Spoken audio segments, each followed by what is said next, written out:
కనుమ పండుగ అంటే ఏమిటి? కనుమ అనేది సంక్రాంతి తర్వాత వచ్చే ముఖ్యమైన పండుగ. రైతులు తమ జీవనాధారమైన పశువులకు పూజలు చేస్తారు. ఎద్దులు, ఆవులను అలంకరించి కృతజ్ఞత చెప్పే రోజు. గ్రామీణ సంస్కృతి, కుటుంబ ఐక్యతను గుర్తు చేసే పండుగే కనుమ పండుగ. ఒక ఉదయం సూర్యుడు నెమ్మదిగా ఉదయిస్తున్నాడు. గ్రామం అంతా పండుగ వాసనతో మేల్కొంటుంది. ఇది సాధారణ రోజు కాదు. ఇదే కనుమ పండుగ. భూమిని దున్నిన చేతులకు మాత్రమే కాదు, ఆ భూమిని దున్నే ఎద్దులకు పూజ చేసే రోజు ఇది. మనకు అన్నం పెట్టే రైతుకు కాదు, రైతుకు తోడుగా నిలిచే పశువులకు కృతజ్ఞత చెప్పే పండుగ కనుమ పండుగ.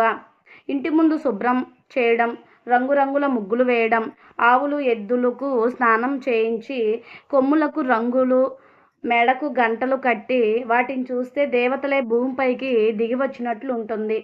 ఈరోజు గ్రామం మాట్లాడుతుంది.